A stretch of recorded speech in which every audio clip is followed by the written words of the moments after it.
On était serrés autour de la grande table chez mes parents, nappe blanche un peu trop amidonnée, verre qui teintait encore du crément de l'apéro. C'était pour les 70 ans de papa, un dimanche de novembre, et ça sentait le rôti et les pommes de terre au four.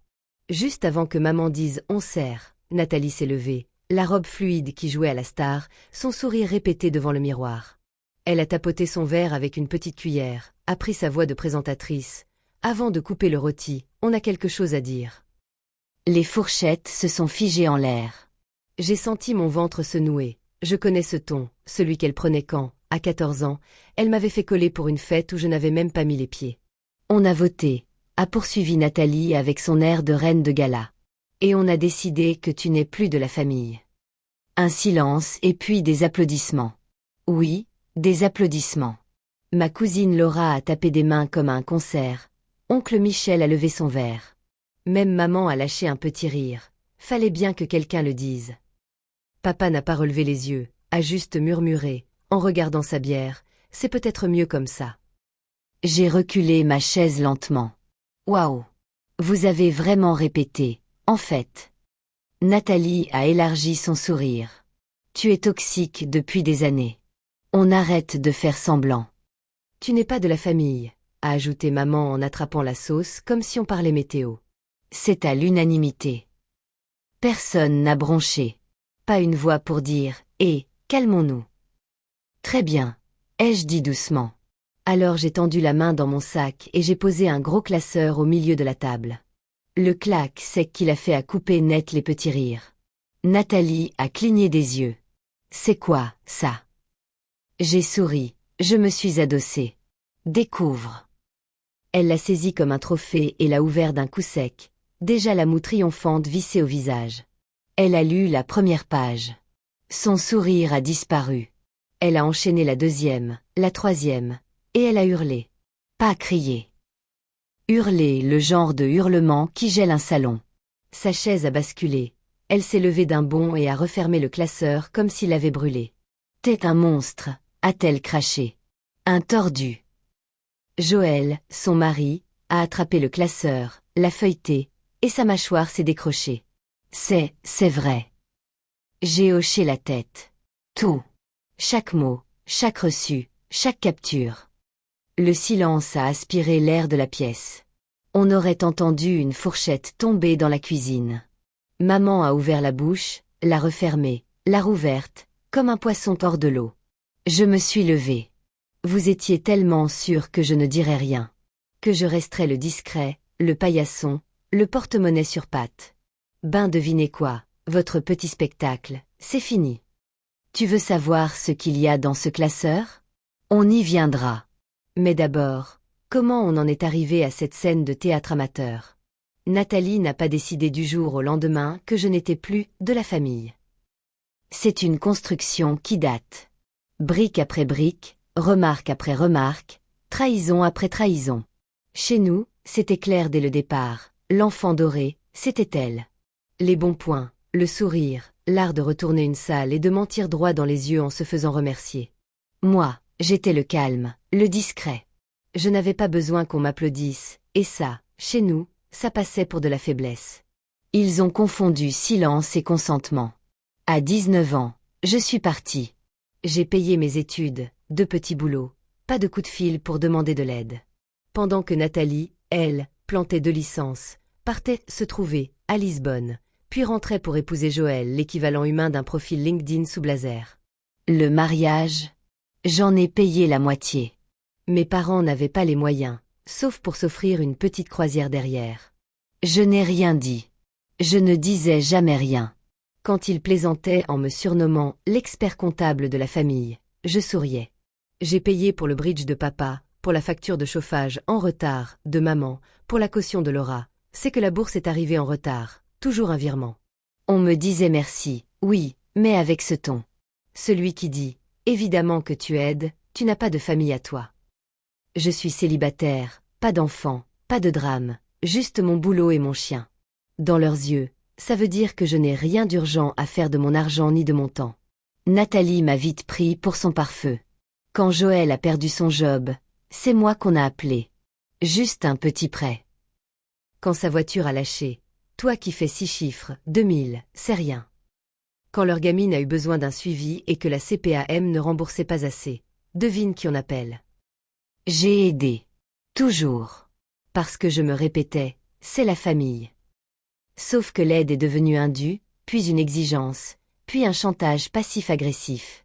Au début, c'était des pics à table. Ah, tu as amené du bon vin, ça doit être confortable, hein.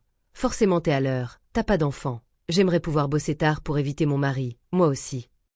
Et puis c'est devenu moche. T'es froide, c'est pour ça que tu es seule. Tu comprends rien au vrai stress, tu n'as pas de vraie vie. Tout en continuant à me solliciter, discrètement, derrière les portes closes. Le vrai point de bascule, il date d'il y a 3 mois.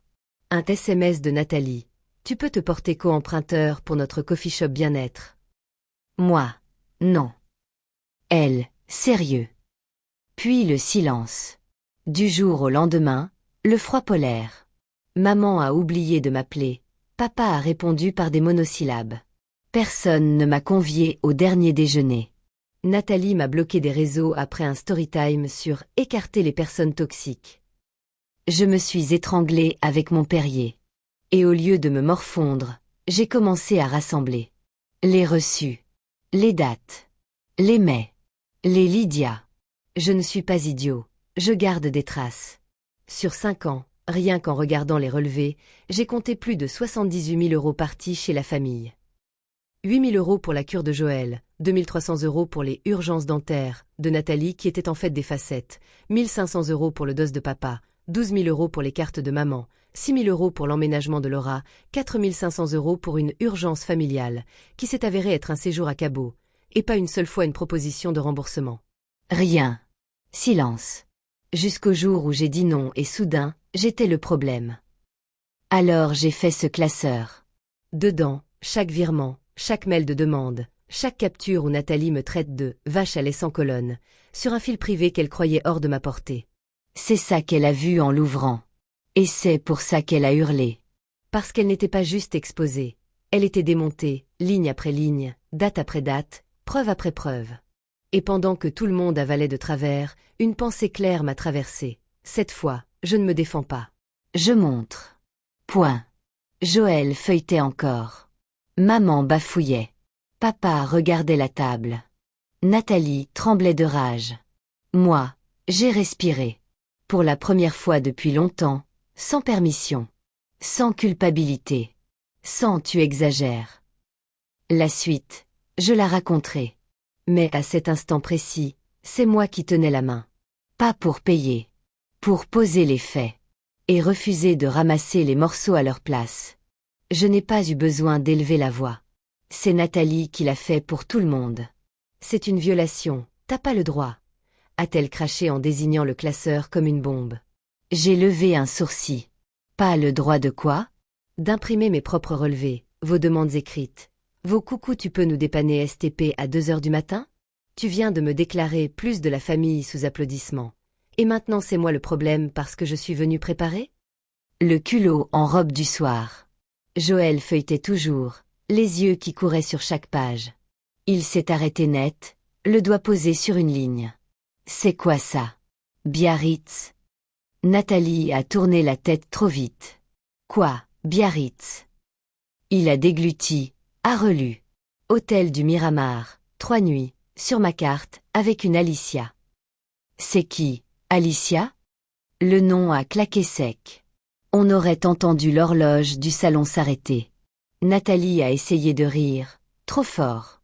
Arrête de jouer à l'inspecteur, c'était pour un séminaire bien-être. Joël a tourné une autre page, puis une autre. Sa voix s'est durcie. Séminaire bien-être, avec petit-déj en chambre pour 2 fois. Silence. Je n'ai rien dit. J'ai juste posé mes mains à plat sur la table, calmement, pour ne pas trembler. Maman a tendu ses paumes vers le vide, en mode médiatrice. Bon, on va se calmer et rester raisonnable, d'accord? On est en famille. J'ai hoché la tête. Volontiers. Restons raisonnables. Parlons du jour où tu m'as traité de parasite tout en encaissant le chèque que je venais d'envoyer. Elle a cligné des yeux, vexée. C'est pas fair-play. On était sous pression à ce moment-là. J'ai soufflé par le nez. Non, vous étiez sous pression. Et c'est moi qui, à chaque fois, ai épongé. La pression, je la prenais en différé sur mon compte. Papa a enfin relevé la tête. Tu fais une montagne de pas grand-chose, là.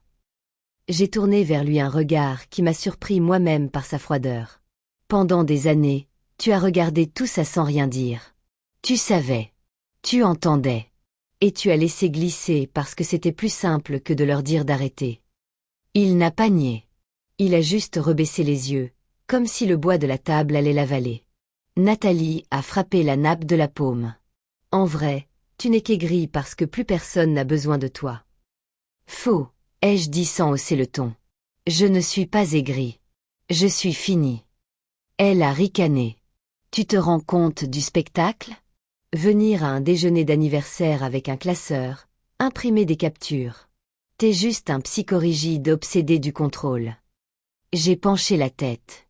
Et toi, tu viens de prouver que tu ne t'intéressais à moi que quand je payais tes factures. Elle a tenté le renversement, comme d'habitude. Personne ne t'a forcé tu as choisi d'aider. Tu as transformé l'aide en devoir, ai-je répondu. En habitude. En taxe familiale. Et le jour où j'ai dit non, vous avez voté pour me jeter. Tu ne voulais pas un frère. Tu voulais un portefeuille avec des jambes. Ma voix a un peu vibré, pas de tristesse, de colère tenue. Joël avait repris le classeur. Il s'est adressé à elle, sans me regarder. C'est vrai? Tout ça. Elle a ouvert la bouche, puis rien n'est sorti. Pas de larmes d'actrice, pas de pirouette. Juste du vide. Tu m'as menti, a-t-il fini par dire, la voix basse. L'hôtel, l'argent, lui. Tu m'as peint un portrait où il était le méchant. Nathalie a explosé. Il montait tout le monde contre moi. J'ai haussé les épaules. Je n'ai monté personne. Tu t'es débrouillée toute seule. Maman est revenue à la charge, plus douce. Écoute, chérie. On a peut-être un peu exagéré, mais ça reste la famille, on se rentre dedans, c'est la vie. Passons à autre chose, d'accord? J'ai secoué la tête. Tu n'entends pas. Je ne demande pas la paix. Je ne demande ni pardon, ni promesse. Je dis que c'est fini. Nathalie a plissé les yeux. Tu l'as déjà dit. Je l'ai regardé en face. Pas comme ça. Elle a reposé les doigts sur le classeur comme sur une bête prête à mordre. Et tes preuves, c'est quoi? Des impressions d'écran sorties de leur contexte? J'ai souri sans joie. Contexte inclus. Date, montant, IBAN, échange WhatsApp. Mais urgent STP la veille des vacances, on te rembourse lundi qui n'est jamais venu. Et cerise, tes commentaires privés où je suis la vache à lait sans colonne. Tu ne pensais pas que quelqu'un te ferait un miroir. Elle a lancé un regard à Joël, suppliant qu'il prenne son parti. Il est resté figé, les doigts crispés sur la reliure. Franchement, ça m'assied, ai-je repris plus bas. Le franchissement, c'est vous. Vous avez cru que mon silence était un consentement éternel. Que mon compte était un puits. Que parce que je vis seule, je n'ai pas le droit de garder pour moi. Que parce que je n'ai pas d'enfant, mon temps vaut moins. Maman a tenté une mini-leçon de morale. L'argent, ça va, ça vient. La famille, c'est pour la vie. Je me suis presque étouffée avec ma salive. La famille, ce n'est pas une carte d'accès aux virements instantanés. La famille, c'est aussi savoir dire on s'est comporté comme des goujats. Et ça, je ne l'ai pas entendu. Papa a soufflé, excédé. Bon, ça suffit les grands discours. Tu veux quoi? Qu'on s'excuse tous à genoux? J'ai haussé les épaules. Je ne veux plus rien. Ni vos applaudissements, ni vos mains tendues. Je pose les faits et je retire la prise. Nathalie a lâché. Tu te prends pour qui? On n'est pas chez Disney. Ton grand moment de héros. Non, ai-je tranché. On est dans ma vie. Et le rôle principal, c'est moi qui le joue, désormais. Le silence s'est reposé, épais. On entendait le rôti refroidir. Laura ne tapait plus des mains. Joël respirait par petites saccades. Maman triturait sa serviette en tissu. Personne ne savait où poser les yeux. C'est étrange, la façon dont un salon familier devient soudain étranger quand la vérité s'y installe. Les cadres accrochés au mur n'étaient plus des souvenirs, C'étaient des témoins. D'accord, a finalement lâché maman, la voix tremblée. On a mal formulé. Tu es, toujours notre fils. On était en colère. On va. Je l'ai coupé, doucement. Tu n'entends toujours pas. Je ne cherche pas un pansement sur un membre gangréné. Je ne veux plus jouer à votre économie parallèle. Je me retire. Mes mots ont flotté un instant au-dessus de la table, lourds et clairs. Nathalie a serré les dents. Fais ton cinéma. Tu reviendras. Tu reviens toujours. J'ai gardé son regard. Pas cette fois. Et je me suis rassis, juste assez longtemps pour sentir que, pour une fois, je n'étais pas celui qu'on allait faire taire au dessert. La suite, je la connaissais, les tentatives, la minimisation, les on est du sang. Mais ce jour-là, au milieu des assiettes qui tiédissaient et des vérités qui coupaient, quelque chose s'était déplacé. Eux ne le voyaient pas encore. Moi, si. J'ai attendu que le silence retombe pour de bon. Puis j'ai glissé la main dans la poche intérieure de ma veste et j'ai sorti une grande enveloppe Kraft. Personne n'a bougé. Papa a levé les yeux une seconde. Maman a cessé de tordre sa serviette. J'ai posé l'enveloppe près du plat de haricots verts, calmement. Vous vouliez un moment solennel? Le voilà. Joël l'a attrapée avant qu'elle ne glisse, a lu la première ligne, a pâli.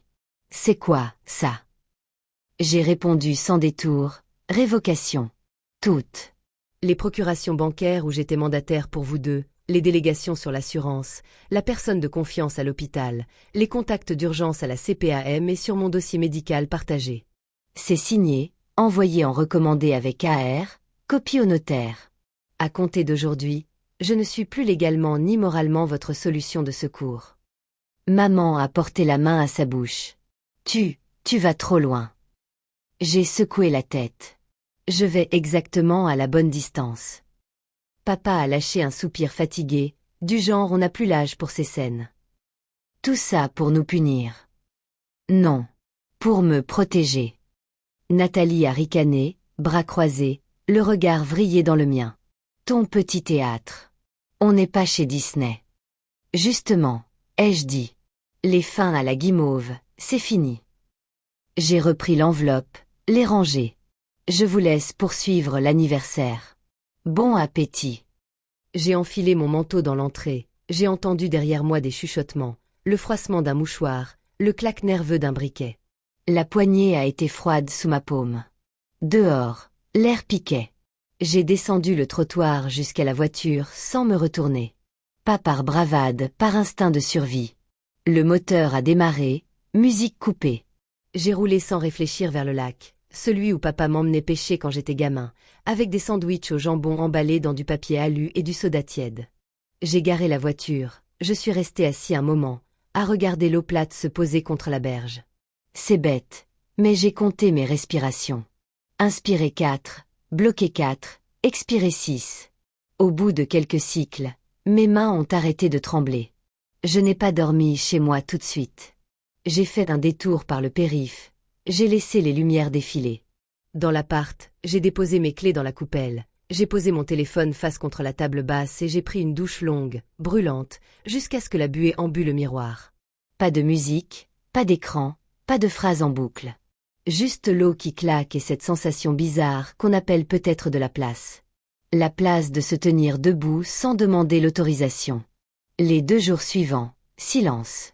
Un vrai. Pas un silence tendu en attendant la gifle, pas un silence de chantage. Juste rien. Mon téléphone restait muet. J'ai travaillé, j'ai marché, j'ai fait des pâtes au beurre, j'ai nourri le chien, j'ai changé l'ampoule du couloir qui clignotait depuis des semaines. Ça n'a l'air de rien, mais remettre une ampoule sans qu'un tu peux nous dépanner surgisse pendant la manœuvre, ça fait un bruit différent dans ma tête.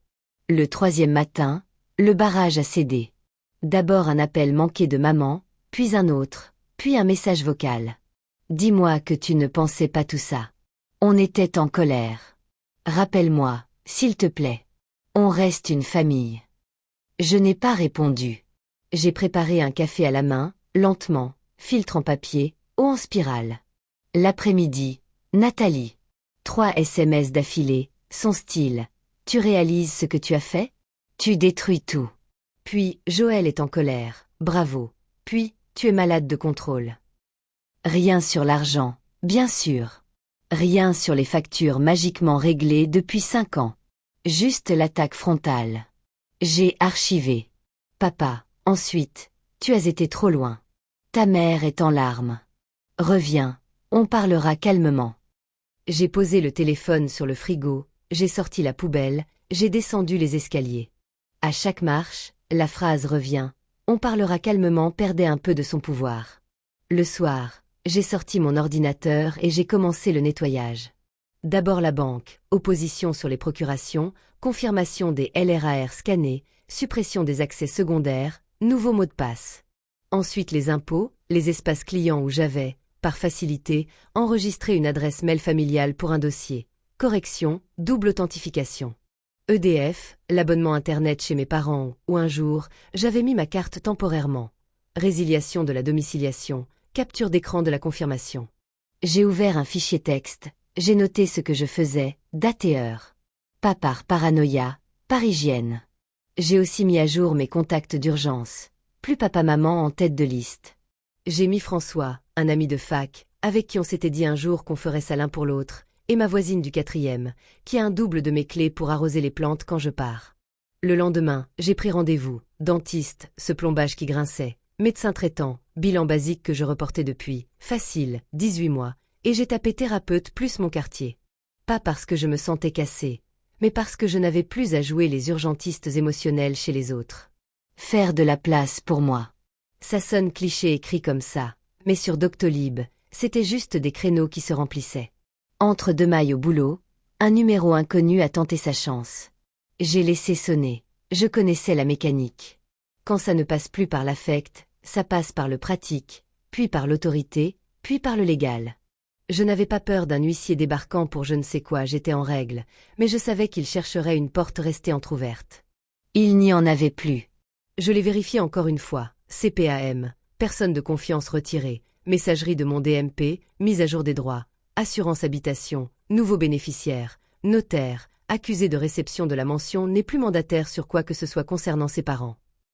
Le soir, j'ai remis de l'ordre chez moi. Un truc idiot, trier les papiers dans le tiroir à tout, jeter les notices d'appareil que je n'ai plus, plier les reçus utiles dans une pochette. J'ai chauffé un reste de gratin, j'ai mangé devant la fenêtre ouverte, l'air froid qui passait sur mes chevilles. J'ai attendu la culpabilité comme on attend un orage. Elle n'est pas venue. À la place, il y avait une fatigue simple, celle qu'on ressent quand on a monté un escalier avec un sac qui, pour une fois, ne contenait que ses affaires. Le 4e jour, j'ai bloqué Nathalie sur toutes les applis. Pas par vengeance. Par hygiène mentale. J'ai mis mon téléphone en mode ne pas déranger à partir de 22h. J'ai coupé les notifications des conversations familiales où je n'avais jamais vraiment parlé, juste payé. J'ai dormi. D'un sommeil sans réveil à 2h17 pour shaker un virement instantané urgent STP. Le matin, je me suis réveillée avant l'alarme, j'ai enfilé des baskets blanches, j'ai fait le tour du parc. Il faisait un froid radin, le genre qui pince le bout du nez. J'ai couru doucement, sans objectif, juste pour dérouiller. En rentrant, j'ai rempli un grand verre d'eau, j'ai regardé mon reflet et je me suis dit, à voix basse, on y est. Je savais que ce n'était que l'acte 2. Qu'ils allaient tenter d'autres angles, d'autres preuves du lien du sang, d'autres photos de salon pour faire vibrer la corde sensible. Mais ce jour-là, j'avais des rendez-vous notés, des mots de passe neufs, et le lac en tête comme un endroit où je pouvais retourner respirer si ça dérapait. Pour la première fois depuis des années, c'est moi qui cadrais ma vie. Le reste, on verrait. Le premier signe que la poussière retombait, c'est un SMS de Laura. Sobre, presque honteux. Je ne savais pas que tu avais payé une partie de ma scolarité. Je suis désolée. J'ai suivi le mouvement. Tu étais le seul à aider vraiment. J'ai relu 2 fois. J'ai posé le téléphone sans répondre. Pas par vengeance, parce que je n'avais plus l'énergie d'être leur service après-vente émotionnel. Le soir même, message de Joël. J'ai déposé la requête de divorce. Tout ce qu'il y a dans le classeur est cohérent. Elle a menti, pas qu'à toi. À moi aussi. Tu as eu raison. J'aurais dû partir plus tôt. J'ai relu. Pareil. C'est tombé sans grand bruit, comme une pièce qui cesse enfin de vibrer. J'ai ouvert mon ordinateur et une page blanche m'a regardé. J'ai tapé poste chef de projet Lyon CDI. Pas pour fuir. Pour me donner de l'air. Des candidatures sont parties. Lyon, Nantes, Strasbourg. Je n'avais plus cette phrase en tête. Reste près de la maison, on ne sait jamais. Je pouvais bouger sans qu'on me reproche de « laisser les vieux ». J'ai envoyé des mails à 2 amis que je laissais trop filer, Élodie et Karim, les seuls qui avaient osé me dire, un jour, arrête de te saigner. On a fixé un apéro. Chez moi. Rien de grandiloquent, planche de fromage, pas encore tiède, olives. Ils ont débarqué avec un fraisier et un bouquet qui sentait la serre. On a parlé de tout sauf d'eux. De films nuls, de baskets blanches qui se salissent trop vite, de la ligne 14 qui change la vie. À un moment, Élodie m'a lancé. Tu respires différemment. Ça m'assied. Elle avait raison. Le 22 décembre, maman a envoyé une photo. Leur salon, guirlande qui clignote, plaid rouge. En plein milieu, un espace vide là où s'empilaient d'habitude les cadeaux. Légende, sans toi, c'est pas pareil. Élisée, la petite, demande pourquoi tonton ne vient pas. Je suis restée longtemps à regarder l'image. Pas d'excuses. Pas un mot sur le vote. Juste le crochet habituel. Regarde qui tu fais souffrir. J'ai reposé le téléphone. J'ai mis de l'eau à bouillir pour des pâtes. J'ai râpé un morceau de comté. J'ai mangé debout, fenêtre entr'ouverte, l'air froid qui entrait jusqu'aux chevilles. Le 23, Nathalie a appelé. J'ai laissé sonner. Puis un message. Je sais, j'ai déconné, mais tu n'as pas besoin de punir tout le monde. Passe juste pour Élisée. 2 minutes plus tard, aussi, les parents ont du retard sur l'hypothèque. La banque a appelé. Je sais que tu t'en fous, mais je pensais que tu voudrais savoir. Voilà. L'hameçon sous la guimauve. Je n'ai pas répondu. J'ai bloqué le numéro. Le 24, un texto de papa. Tu as fait ton numéro, c'est bon. On a compris. Maintenant. Assez. On a besoin d'aide. On reste ton sang. J'ai posé le téléphone à côté du verre de vin. Dans ma cheminée électrique, la fausse flamme dansait. J'ai regardé mon petit appart. Pas de sapin. Pas de bruit. Juste moi et un calme qui, étonnamment, ne faisait pas mal. Je me suis assis sur le tapis. J'ai soufflé. Personne ne sonnait. Le monde ne s'effondrait pas. Entre Noël et Nouvel An, j'ai continué de ranger. Pas des grands gestes, des bricoles. Trier les vêtements qui ne me vont plus, réparer une étagère qui penchait, détartrer la bouilloire. Je me levais tôt, je faisais un tour au parc en jogging, je rentrais faire couler un café filtre, je répondais à 2-3 commentaires sur un forum où j'avais posté mon histoire, je ne m'attendais pas à ce que des inconnus écrivent « T'as été courageux ». J'ignorais à quel point j'avais besoin que quelqu'un le dise. Karim m'a proposé un footing sur les quais. Élodie m'a traîné dans un ciné qui sentait le popcorn rassis. Je n'ai pas regardé mon téléphone pendant le film. Et c'était une première. Les journées avaient une couleur nouvelle. Même au travail, les mets ne m'agrippaient plus à la gorge. Je finissais à l'heure. Je passais au marché pour des clémentines et de la soupe. J'ai tenté une séance chez la psy du quartier. J'ai parlé de choses bêtes, du placard qui se referme quand on lâche, de la phrase « on reste une famille » qui s'utilise comme un passe-partout de mauvais serrurier. Elle a pris des notes, m'a demandé comment je respirais. Je lui ai répondu « mieux ». C'était vrai. Le 30, Laura a renvoyé un message, un peu plus long. Elle disait qu'elle avait eu honte, qu'elle n'avait pas su comment faire autrement, que l'ambiance à table la terrifiait depuis toujours. J'ai lu avec une curiosité molle. Je ne cherchais pas à distribuer des permis de se racheter. Elle n'attendait pas de réponse, elle l'a écrit. Je voulais juste que tu saches. J'ai rangé le message dans un dossier mental, à voir plus tard, comme on pose une enveloppe sur un buffet. Le 31, j'ai passé minuit chez des voisins. On a fait une mini tombola autorisée par l'assaut de l'immeuble, déclaration mairie, ticket à 2 €, panier garni à gagner. Ça m'a fait rire de cocher mentalement les cases en règle. On a mangé une bûche industrielle trop sucrée. On a embrassé l'air. On a gueulé « Bonne année » sur le balcon. Je n'ai pas pensé à eux. Pas une seconde. Le 1er janvier, j'ai rangé mon frigo, j'ai lavé les draps, j'ai fait une grande liste de courses. Je n'avais pas de service à rendre en haut de la pile. C'était nouveau. Quand les messages ont changé de ton, je l'ai senti de suite. Moins de pathos, plus de pratico-pratique. Un appel masqué, je n'ai pas décroché. Un mail d'une adresse bizarre, style gestionpatrimoinefamille@, resté en spam. La mécanique classique, si l'affect ne passe pas, tentez la procédure. Je savais, au fond, qu'il chercherait des portes latérales. Ce jour-là, j'ai fait une promenade près du canal. J'ai pris un chocolat chaud dans un gobelet brûlant. J'ai observé un gosse tracer des cercles à trottinette. J'ai pensé à Élise. À ce qu'elle apprend en regardant les adultes autour d'elle. J'ai eu une bouffée de tristesse, mais pas la vieille culpabilité. Une tristesse nette, digeste. J'ai soufflé dessus comme sur le chocolat trop chaud. Le 2 janvier au soir, j'ai reçu un mail d'un recruteur à Lyon. Entretien visio la semaine suivante. J'ai rangé mon bureau, j'ai collé un post-it. 9h30, sourire franc, dire la vérité. Dire la vérité, c'était aussi ça. Ne plus raconter autour de moi que mes priorités familiales m'empêchent de changer de ville. Ma priorité, c'était d'arrêter de me confondre avec un guichet. Un ami m'a écrit « Fier de toi ». J'ai répondu « Moi aussi, un peu ». C'était la première fois que je le pensais. Je savais que la trêve n'allait pas durer. Que, tôt ou tard, un coup viendrait par un autre canal, plus sec, plus administratif, un clerc de notaire, un au nom de votre père. Mais j'avais une peau neuve qui prenait. Je dormais. Je mangeais chaud. Je rentrais chez moi sans tendre l'oreille au bruit du téléphone. Et chaque soir, en éteignant la lumière, il y avait cette phrase simple, sans fanfare. Ce silence-là ne me tue pas. Il me rend. Fin janvier, numéro inconnu. J'ai laissé sonner une fois, 2 fois, puis j'ai décroché par réflexe. Bonjour, maître Dupont à l'appareil enfin, son clair, Thomas. J'appelle pour votre père.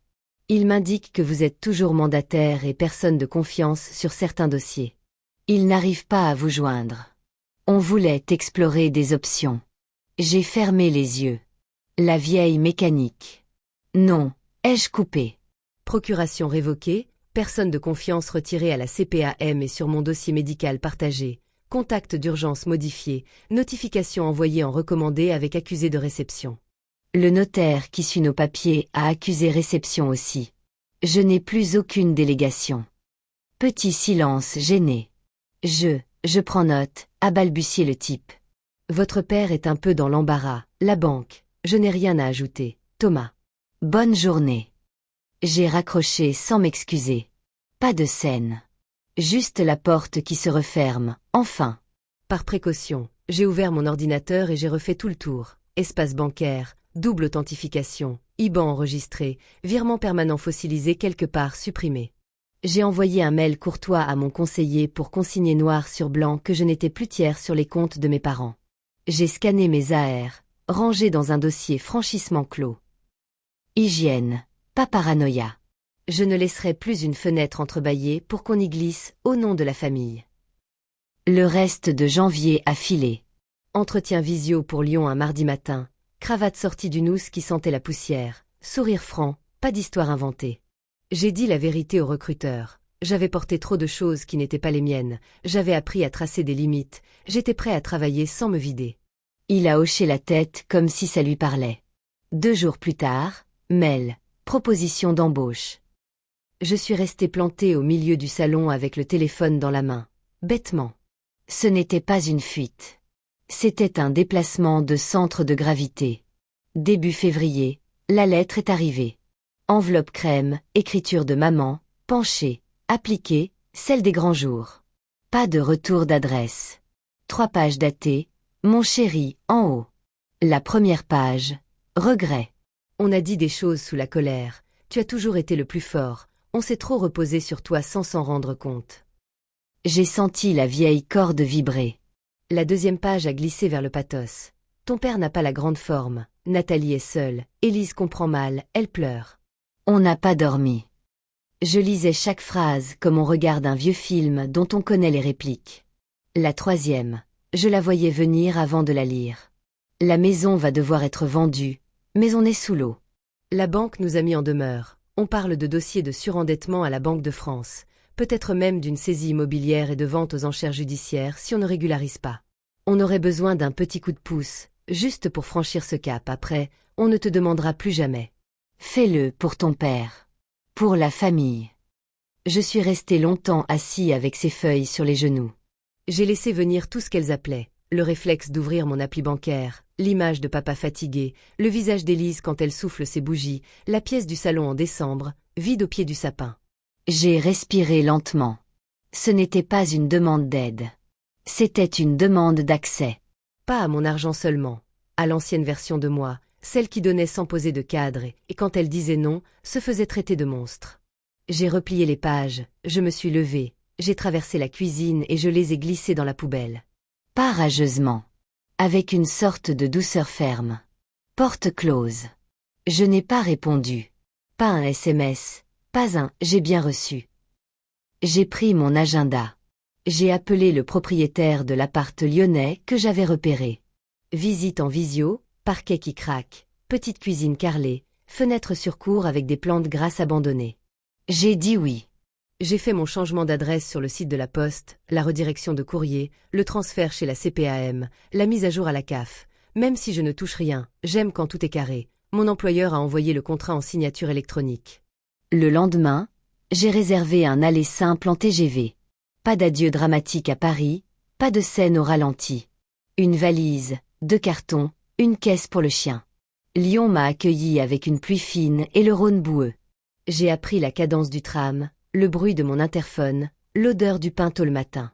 Au boulot, on m'a montré un open space propre, on m'a laissé respirer. Je finissais à l'heure. Personne ne me demandait, tu peux juste jeter un œil sur des trucs qui n'étaient pas dans mon périmètre. Le soir, je rentrais par la presqu'île, je passais au marché pour des légumes, je faisais une soupe. Le téléphone ne vibrait plus à 23h pour un « urgent STP », mal ficelé. Le samedi, j'ai poussé la porte d'une petite asso de quartier qui fait des maraudes et des distributions. On a rempli des thermos, on a coupé des quiches, on a ri de bêtises. Personne ne m'a demandé de financer les gobelets. On m'a dit « merci », avec une sincérité simple, sans sous-texte. Je me suis surpris à rentrer léger. Ça m'assied. Là, j'ai compris que je n'avais jamais détesté aider. J'avais détesté qu'on confonde mon aide avec un dû. Parfois, une pointe remontait, comme un hoquet. Un soir, un numéro masqué a insisté 3 fois. Je n'ai pas décroché. Le lendemain, j'ai trouvé dans la boîte aux lettres une publicité pour un cabinet de gestion de dette. Hasard, sans doute, et j'ai souri tristement. Il continuerait sûrement à tenter des portes annexes. Un huissier qui toquerait, pour discuter. Un courrier pseudo-officiel, une convocation fumeuse au tribunal judiciaire qui n'irait nulle part. J'étais prêt. Documents rangés, AR conservé, notaire informé. Et surtout, mon oui redevenu rare. Je ne regrette pas d'avoir aidé. Je regrette d'avoir attendu si longtemps pour dire stop. La paix, j'ai découvert, ce n'est pas d'être entouré, c'est d'être à l'abri des mains qui n'appellent « famille » que ce qui leur donne accès à vous.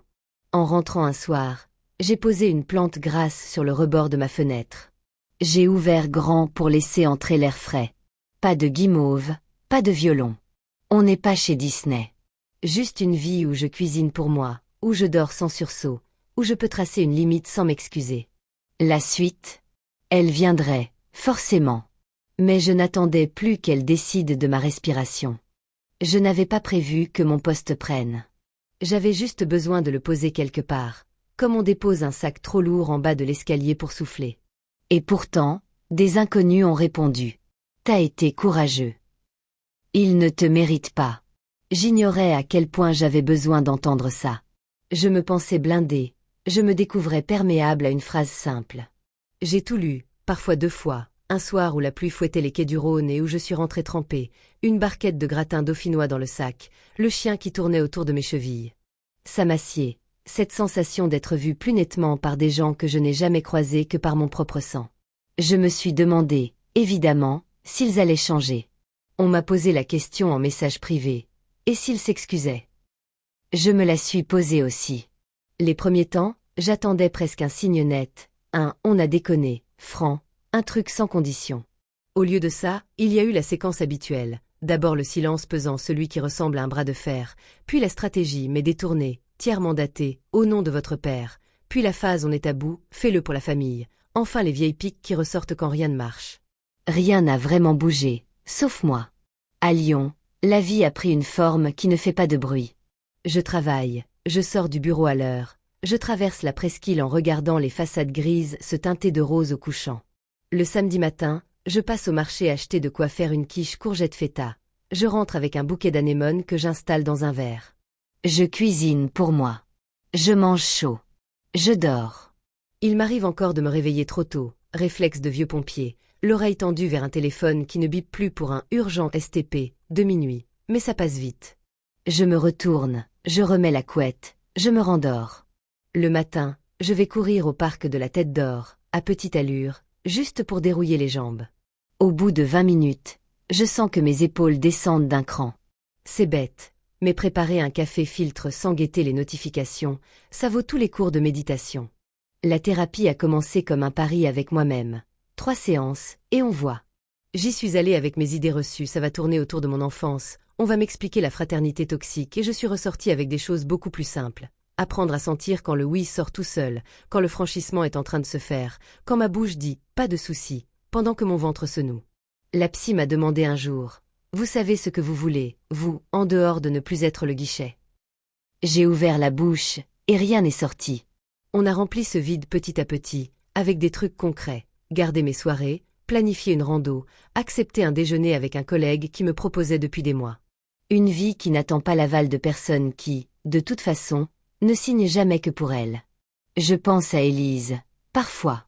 Elle grandit dans ce théâtre où l'on confond amour et accès, excuses et chantage, on est la famille et laissez passer. Je me demande ce qu'elle enregistre, ce qu'elle répétera. Ça me pince au cœur. Et puis je me rappelle que, pour une fois, j'ai montré autre chose que la docilité habillée en dévouement. J'ai dit assez. On me l'a beaucoup reproché, de ne pas penser aux enfants. Mais montrer qu'on peut poser une limite sans hurler, qu'on peut fermer la porte sans claquer la vie, c'est peut-être, à sa façon, lui rendre service. Un après-midi, j'ai reçu une petite enveloppe crème, écriture de maman, sans retour. 3 mots à l'intérieur, au centre d'une page, on reste une famille.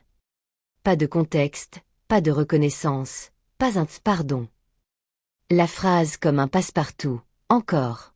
Je me suis attendue à l'habituelle vague, colère, tristesse, doute. Rien n'est venu. Ni rage, ni larmes. Un silence rond. J'ai glissé la feuille dans la poubelle, j'ai allumé une poêle, j'ai fait revenir des champignons, j'ai ajouté de la crème et une poignée de persil, j'ai cassé des pâtes dedans et j'ai mangé debout, la fenêtre entrebâillée sur l'air frais. On n'est pas chez Disney.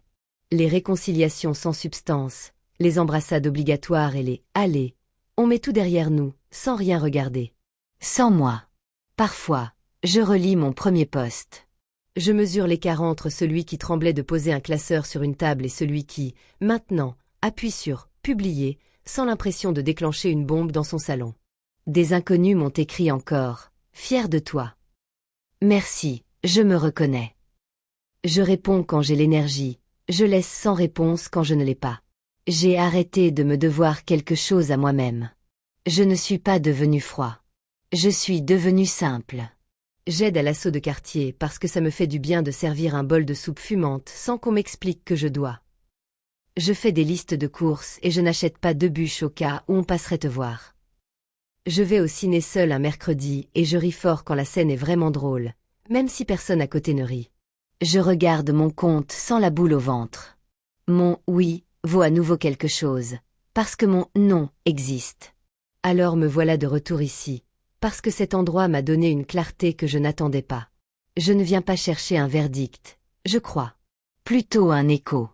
Ai-je bien fait de couper net, de retirer les procurations, de geler les accès, de cesser d'être le filet invisible? Est-ce que j'ai été trop froid ou simplement cohérent? Je n'ai pas la science infuse. Je sais juste que, pour la première fois de ma vie, je ne survis plus. Je vis. Et vivre, ce n'est pas fermer son cœur. C'est fermer les vannes par lesquelles on se vide. C'est protéger ceux qui, en nous, méritent d'être dépensés. Ce soir, je vais rentrer, faire sauter des œufs dans une poêle, appeler Élodie pour savoir si elle veut marcher dimanche, donner un peu d'argent à l'asso parce que j'en ai envie, lire 3 pages d'un roman et m'endormir. Si le téléphone vibre, je n'aurai pas peur. S'il ne vibre pas, je n'aurai pas peur non plus. Il y a quelques mois, je n'aurais jamais cru pouvoir écrire cette phrase sans trembler. Maintenant, je la pose en toute simplicité. Merci d'avoir lu. Et d'être là, vraiment là.